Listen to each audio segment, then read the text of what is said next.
Boa tarde. Hoje falaremos do problema de designação. Basicamente, esse problema envolve a atribuição de tarefas a agentes, que são termos genéricos que podem significar para qualquer coisa para diferentes problemas práticos.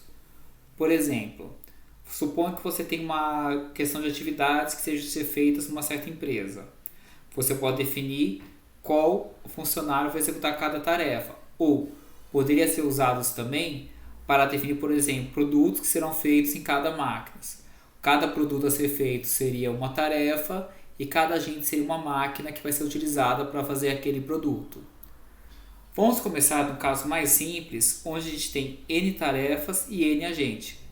Ou seja, o número de tarefas é igual ao número de agentes. De tal forma que cada tarefa é executada por um único agente e cada agente vai executar uma única tarefa. A execução da tarefa J pelo agente I vai possuir um custo C e J, que é o custo do agente I executar a tarefa J. O problema então passa a ser designar quais tarefas a cada agente de modo a minimizar o custo total. Então X e J vai ser 1 se a tarefa J for designada ao agente I, e 0 caso contrário.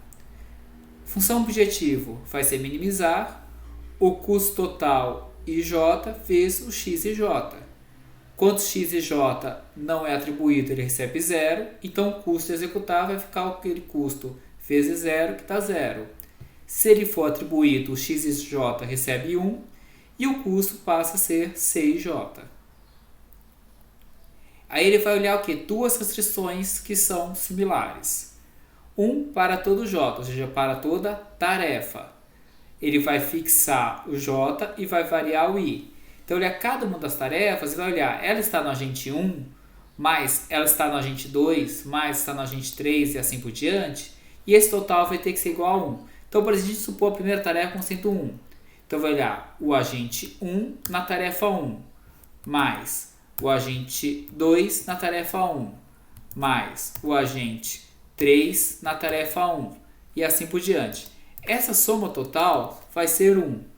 Como x e j precisa ser binário, o único jeito desse resultado estar igual a 1 é se somente um deles for 1 e os demais forem 0, forçando que cada agente seja, o ponto de cada tarefa seja executada uma única vez.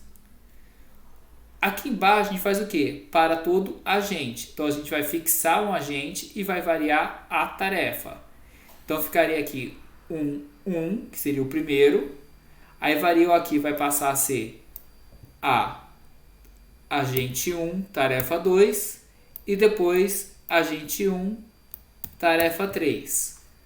Novamente, isso aqui vai forçar a ser 1 para o caso dessa restrição aqui. Isso quer dizer o quê? Que para todo agente, a somatória de tarefas que a gente vai fazer vai ser 1. Então essa restrição garante que cada agente faça exatamente uma tarefa e essa restrição garante que cada tarefa seja executada exatamente uma vez.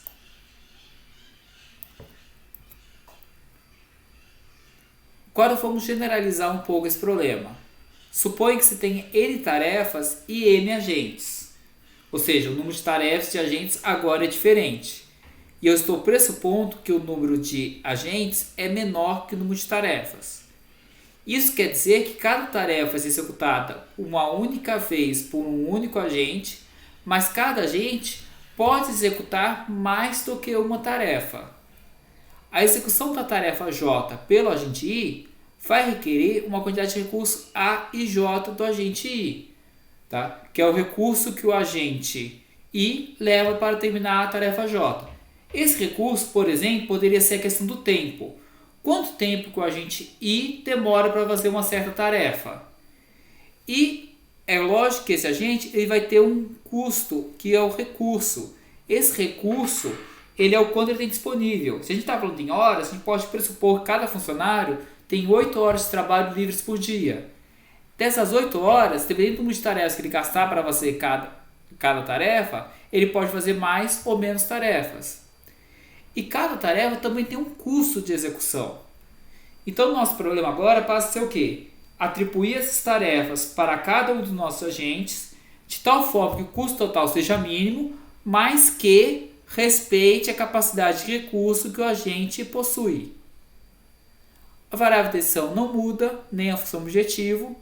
A primeira restrição é a mesma, o que muda só foi a segunda restrição, onde a gente vai multiplicar a quantidade de recurso que o agente necessitou usar para fazer aquela tarefa, vezes se ela foi realizada, tem que ser menor ou igual que o total de recursos que o agente possui. Complicando um pouco mais esse problema, a gente pode pressupor múltiplos recursos.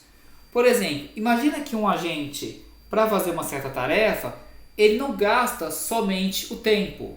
Ele gasta, por exemplo, um recurso como aço, ou gasta, por exemplo, água. Ele vai gastar outras coisas além daquele recurso.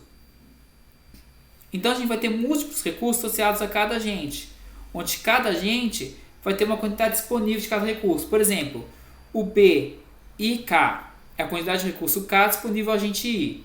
Então, por exemplo, o agente 1, ele possui no recurso 1, que seria, por exemplo, o tempo, ele possui 8 horas. Aí o agente 1, no recurso 2, que poderia ser a água, ele possui 30 litros de água. E no recurso 3, que é o aço, ele possui 100 kg de aço.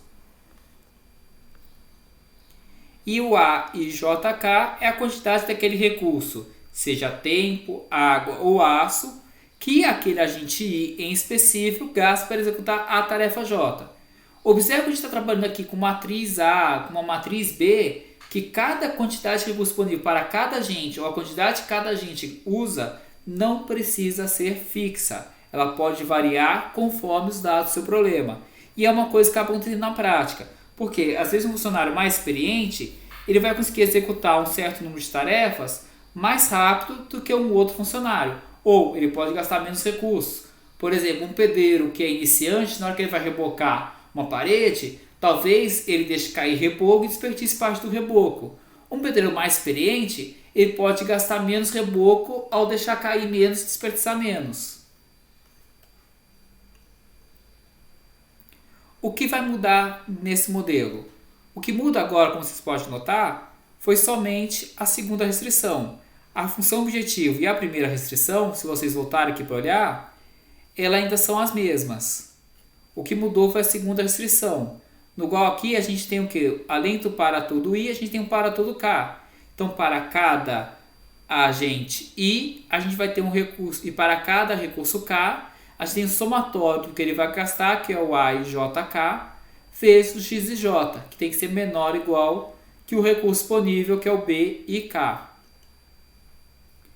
E por último, para complementar um pouco mais o modelo, a gente tem a questão dos múltiplos níveis. Que imagina agora que a tarefa J ela pode ser executada por um único agente em um nível de eficiência K. Ou seja, agora a gente não tem mais, por exemplo, somente executar a tarefa. Você pode fazer a tarefa rápido. Se você fizer a tarefa rápido, você vai ter uma menor qualidade, mas vai reduzir o custo. Você pode fazer mais lento, que vai caprichar mais. Por exemplo, se a gente fosse fazer uma confeiteira para fazer bolo, a gente pode ter o nível 1 do bolo, que seria aquele bolo simples sem recheio. Nível 2, ele pega um bolo simples, mas coloca um recheio dele. Ou então, em vez de colocar o recheio, ele põe um bolo simples com uma cobertura. E o nível 3, ele tem um bolo mais enfeitado, com recheio, cobertura e tudo mais. Lógico que cada um deles vai gastar uma quantidade de recursos diferente, que vai ser esse A e JK, que é a quantidade de recursos que aquele agente I vai gastar para fazer a tarefa J naquele nível de qualidade K. Você pode imaginar que a quantidade de ingredientes que você gasta para fazer um bolo sem recheio é menor do que para fazer um bolo com recheio. A gente vai ter que o B, que é a quantidade de recurso disponível, e o custo, porque o custo para fazer um bolo mais simples é menor do que fazer um bolo mais elaborado. E aqui a gente já tem uma mudança maior. Porque agora aqui a função objetivo passa a ter 3 dimensões, que a gente tem que somar o custo em todos os níveis e a variável em todos os níveis. Aí aqui a gente vai ter o quê? para toda a tarefa, porque toda tarefa tem que ser executada uma única vez. Todo pedido do cliente tem que ser atendido uma única vez. Em pelo menos o quê? Pelo menos um dos níveis por um dos nossos agentes. Então, somatório variando para todo o I e para todo e em todo K, tem X e JK vai ter que ser igual a 1. Isso para todos os pedidos, para todas as tarefas. Essa restrição aqui já não houve alteração, já está igual estava antes. É simplesmente fazer um somatório duplo em tarefas e em níveis de A e JK, vezes se aquilo ali foi executado ou não, que é o X e JK, tem que ser menor ou igual que o recurso disponível.